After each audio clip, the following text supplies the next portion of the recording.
Good morning, coolest coast. Welcome to Coffee with Kristin and Tina. Good morning, everyone. Welcome to Coffee with Kristin and Tina. I'm your host today, Tina Prigge of Vagabond Creative Studio. Kristin is off this week. I can't wait to hear all about it next week when she returns. My guest is a master of disguise. It is Mary Hamachek. Hi, Mary. How's it going? My coffee ready to go. Good morning and welcome to Coffee with Kristin and Tina. It's nice to see you on this side. I know a lot of times you support us and have Yeah. conversation with us in the chat, but now we get to see you live and in person. Okay, and let's tell people what we're talking about because you look awesome. You've got a cool style going on today. But that's not all you do. You are, when I say master of disguise, I'm not joking. Check out this costume. Tell us what is happening here.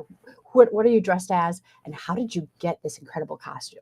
Okay, so this one is from last year's Wendigo Fest, and whenever I start, as soon as Wendigo Fest is over, Halloween's over, I'm already thinking of my next costume. So this one, trying to think, what can I come up with that's more not from anything.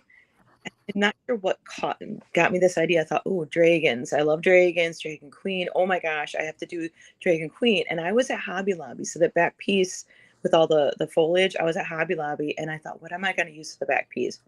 I saw this like, fall colors and then fire. I was like thinking of the fire. So I always tried to think of an element, and fire was kind of my element to inspire me to do this. And believe it or not, the top part, or the bottom, I'm sorry, was a bridesmaid dress that I had. And then one of my friends lent me another bridesmaid dress. And the top piece, that was an accident kind of, because I didn't know what it was, the two-piece prom dress or bridesmaids with the straps. I'm like, what am I going to do with this? And I flipped it upside down, put it on my shoulder, and I'm like, oh, that's.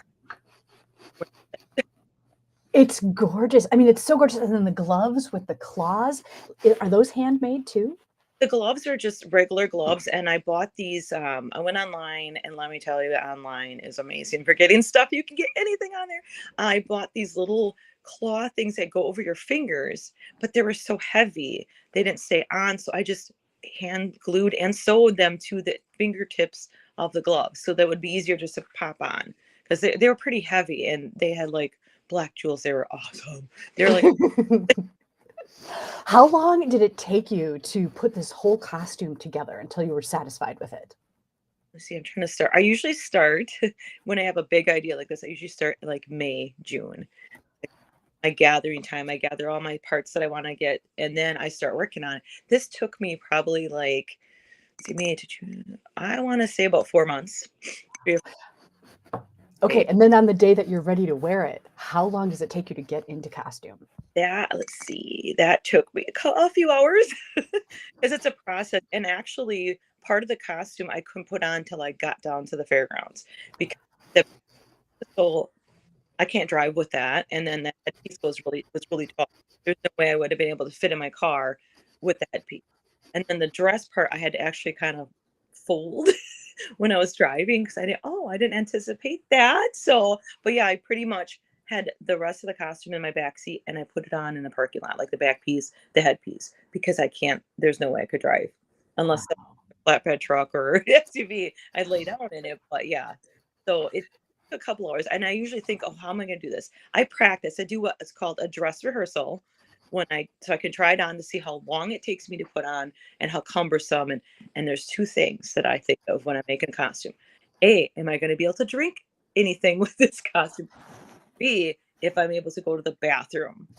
So, because, yeah.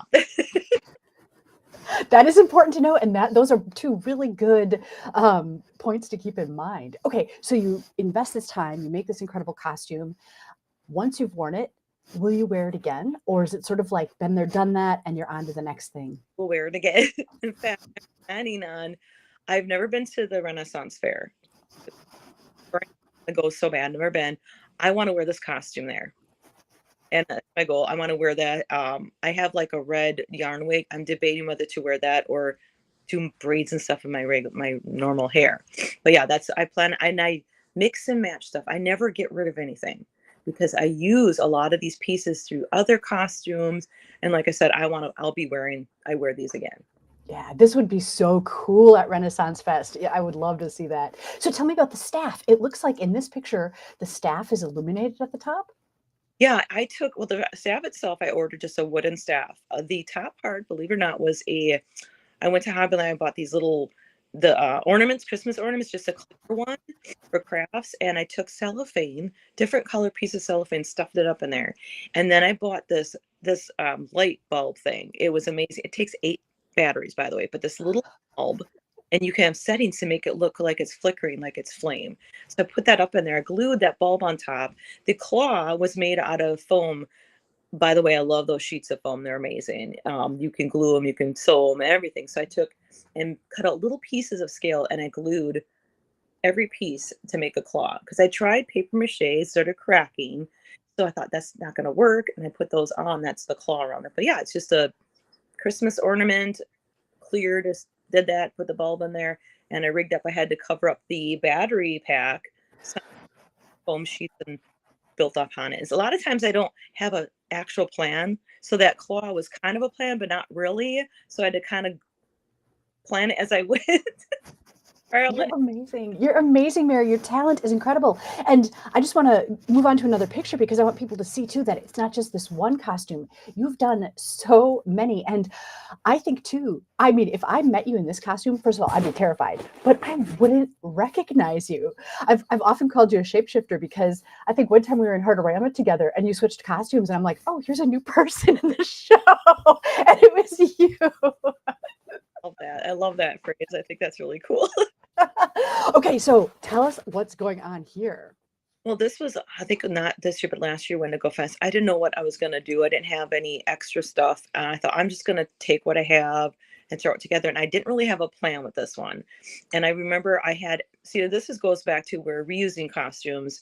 I was at Angel of Death like a number of years before that, prior to that. So I'm going to do Dark Angel. But then I called myself, what did I call it? I was like a Death Omen because the dark, the blacks. And I actually went online to get makeup ideas. I always go like on Pinterest. I don't know if I said Pinterest, and you get tons of makeup ideas. So I saw this one. I thought, oh, this is cool. So I just kind of threw this stuff together as I was doing it. It wasn't anything. I didn't start early on this costume because I had everything pretty much. I only ordered like the lantern you see there. I pretty much had everything, and I just threw stuff together and. Cool. So the makeup, is that just makeup on your face or is there actually like a device of some kind there? It's all makeup. There's makeup I get online. This stuff is amazing. I have sensitive skin on my face, especially my face. And this stuff is so nice. It's not super heavy. It goes on, it dries, it's amazing. It blends really well. And it's just regular makeup not markers, but that's just all makeup, optical illusion makeup. It's so much fun. Cool. And you apply that all yourself? Yep.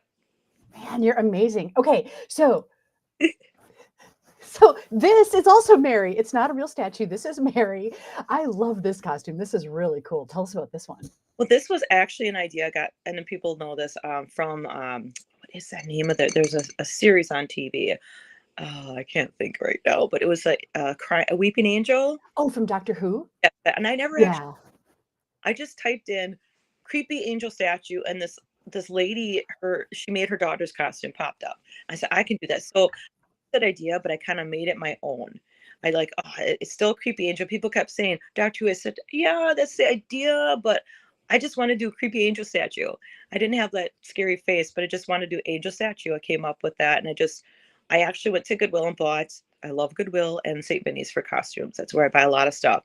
I bought like this greenish top and then just a white skirt and white sheet. I didn't realize it took like 13 or 14 cans of spray paint because I forgot that it soaks in. So it took forever to spray the costume itself, the clothing. And then the statue, the wings are just made out of foam board and pool noodles. But pool noodles, I didn't realize too, the paint doesn't stay on there. So I've since refurbished this costume. I added wood and stuff onto the wings because during the Wendigo Fest, it's kind of funny. I was walking the parade. It was so windy. I had to walk backwards. And there was lovely people, a mother and son, held both my wings so I could walk because literally it was too windy. And I didn't realize how light those wings were. It's kind of fun. Which is funny because you totally accomplished the effect that it looks like your skirt is made out of stone. It looks like those wings are made out of stone, right? You did a great job visually accomplishing that. Thank you. It was a lot of work, but I don't mind. I like the outcome. That's my favorite part. And I love the fact that people recognize what an achievement a costume like this is and are totally willing to help out, like holding the wings and whatnot. Of the effect after, like when this is what I always tell people. I love when I get an idea. I start working on it. I usually sketch out something. I start working on it, and when that vision comes to life, that's my favorite part. It doesn't always go according to plan, but I love that when that process and then the reactions I get. If I scared the crap out of people, or they like, yeah, I did it. I accomplished something. No, I also want to show your costumes aren't always terrifying, right? Like, look at how adorable this is. But again, it's like, wait, is this the same person? So, all right, going back to this one, did you use this costume in a movie too? Yes, Melanie Gardner did, I think it was, you know her. She did like four, I think there's four now. The third installment of the movie, I think it was called Breathe In Underwater. I was the angel of death. It scared me. The way she had it flash up to my face, my eyes opened. So yeah, I used this for this one, and I also used it for a Sputnik Fest a couple of years ago. I walked around as a statue. That was fun. That was really a lot of fun. That's cool. I mean, how cool that your efforts got featured in a movie, right? That's pretty cool. I'm still stoked about that. I've never been in a movie, so All right, so this costume I thought too was pretty cool. And again, the makeup job is incredible and probably what really sells it, right? I got that idea again from Pinterest. I typed in creepy doll makeup, and, and that's what I got the idea. And I don't know if I think that's makeup on the side. I dressed up kind of like this for work one year. I literally put what is that, latex, and made like stitches on latex, and I glued it to my face to make it look like my face was ripped up. Taking that stuff off was a little, but there's stuff you gotta deal with. But yeah, this was a creepy doll costume that I wore one year. And I notice in this picture, your eyes are bright blue. Are you wearing contacts? Those are prescription contacts. Again, you can't get those unless you have prescription. They're really picky, and I like that because that makes me feel like they're safe, because they won't give me the order until they get a hold of my doctor, my eye doctor. Wow. Wow. Man, you go all out when you do a costume. I love that. So here again, we see the blue contacts, and then this is cool. And again, this is the same person, you guys. This is Mary. So you've got like a steampunk thing going on here. Yeah, this is a steampunk vampire. I like to like mix stuff together. This was from, I dressed up like this for work last year. And yeah, just steampunk vampire. I thought, oh, I didn't know what to wear. Then I have a ton of ideas, tons of costumes. Like I said, I don't get rid of anything because you never know what you can use. The goggles are from one costume, the hat was from another, gloves from another costume. And let's talk about the teeth. The teeth are incredible. So smile at us right now. Yeah, you definitely don't have those teeth. So, and it doesn't look like you've got, something. Tell us about the teeth. How did you accomplish that?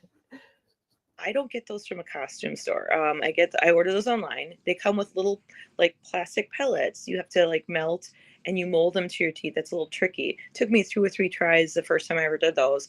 And once you get them molded to your teeth, you just pop them in. They just pop right in. But a little sharp.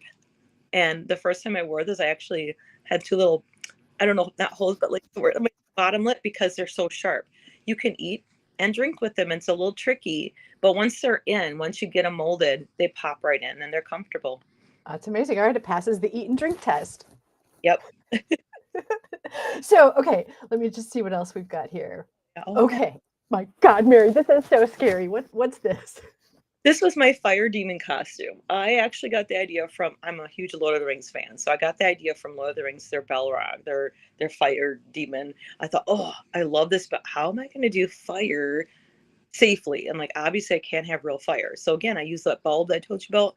I took 2 of those and I rigged them up behind me and by the wings to make it, and then you could set the settings to flicker to make them look fire. And I had a whip, that fiber optic whip, because of that that character had a whip. And you can see in that picture, I was moving the whip. My friend took a picture of it. And I love that she captured this because you can see by the wings, it looks like I'm on fire. And that's what I was capturing. And these wings were actually ordered. They were cheap wings. You pull on them, they open up, and they already broke after I had them. But like, not a problem. I just rigged them up. I sewed stuff on. I added black bed sheets, which I got from Clarion, by the way. Thank you, Clarion. And I just took those apart, and I added like these plastic skulls I got from like the dollar store, and I put the hands on the top were paper mache, and so I put those little bulbs in there, and I added pixie lights, I think they're called, inside. So yeah, just the lighting. And I always tell people, lighting is a key to making costume pop. Like the little features, the little details and accents really makes a costume pop. You are a true theater girl. But So I love how you interwove the little lights, and it does give that effect. That's really cool, Mary. And are those a different kind of contacts? yes, those, I think, are the white ones I had. Like, but not completely white, because those you can't see at all, and it's just the white ones. And the thing is, when the circle in the middle doesn't cover your eye or your pupil, so I can see perfectly fine. Every once in a while I could see the outside a little bit, but I can see once they're in, I'm walking around, I forget I have them in. And it's funny because sometimes I forget and people are like freaking out. I go, oh yeah, that's right. And does it happen that you meet somebody that you know and you could be talking to them and they have no idea they're talking to you? Happen, they're like, hi, how's it going? They're just, who are you? Oh, that's right, Mary. With my costume, like, oh, it's got to be Mary. Let's see. Okay, so this one looks really cool too. Now it's kind of going back to the steampunk vibe. I love the hair. Is that a wig? That's the wig. It's like a long braided wig. It's actually kind of heavy, so I had to put like the goggle or whatever I have on there. I had to kind of strap it in because otherwise it slips backwards. And that a steampunk cyborg. I think I threw that on real quick. I think I was doing something for work, or I think I might have dressed up like that for work. So I just threw it together. And there's a bodysuit that I bought that looks like I have like a part robot. And I wore this costume. It's a little different, but I wore it for, I think, last year's Sputnik Fest. That was so much fun. Oh, I could totally see that at Sputnik Fest. So is this part of that same costume? That's the one I wore at Sputnik Fest. And I can see, but it messed with my, like, I couldn't see down below me. So when I walk, I had to kind of kick the curb to see where I was going. Make sure I fall. I could see really fine straight ahead and kind of to the side. But that was a fun costume. I had such a blast walking around. And like I said, I love the looks when I walk through. And going back to my creepy doll costume, I had this big box thing that I would go inside. My friend around, and she had to put it in the back of her SUV. And then when I got out, I put the box on. And we were walking from where used to be Capone's. We were walking across the street to the Salute Bar. And she's laughing. What are you laughing at? She said, you should see the looks you're getting. Because I couldn't see anything behind me, around me. That's why she had to help me. And then I made sure I had a hole so I could get something to drink, but I only could get it through there. And go in the bathroom. I was like, nope, I can't go until we stop somewhere to take this thing off. So I had to make sure I didn't do much at all because I didn't want to have to deal with that. But yeah, literally, I get out of her car. She had to help me put the box on, and then we'd walk. It was fun. I had such a blast. I always do. So that's maybe the third parameter. So can you eat and drink? Can you pee? And can you see? That's awesome, Mary. Okay, and so let's just see. I think we already looked at this one. Yep. What's funny too is like this is also Mary. You guys, doesn't this look like a totally different person? And it's funny because it's not like your face is all obscured and everything, but there's just something about the colors and the makeup. Like I'm sure if I was in a festival, if I was at the glam band or something, and you came up to me like said, "Hey Tina," it would take me a minute to figure out who I was talking to. I had people ask me, a couple of people asked me if that was my real hair. I said, nope, a wig. And one person's like, oh, you should totally dye your hair like that. I'm like, no, this is why I wear wigs. So, that's right. That's what makes the shape-shifting fun. oh, yeah. And that's so what do you think? Pink or blonde? Yep, I actually creep my husband out because I have these little mannequin heads that put all my wigs on. I have a lot. And he's like, he doesn't. I said, we're in the closet. You don't have to see them. He goes, they're so creepy. Do you prefer the pink or the blonde, or you like both? Both, but my favorite has got to be the pink. I found this online again, and it wasn't an expensive wig, but just I love it for just really quick. Like I said, I don't have to worry about how to fix my hair. Just throw the wig on. I think what's incredible about it too is it totally suits you, right? Like I totally believe this is a real person, a real character, right? But I also believed that looking at this picture. So it's amazing how well you like work the wigs and work the costumes. Okay, we looked at this then, like how cute you are, right? Great. I think a couple years ago, for my work, we had the float, and I dressed up as an elf. And I thought, I don't know what to wear for a wig. I thought, pink, that's perfect. So I just that one I had all the stuff. I just threw it. I didn't really do anything fancy. I just threw it together. But again, I just throw stuff together. I keep things and I mix and match. I love doing that.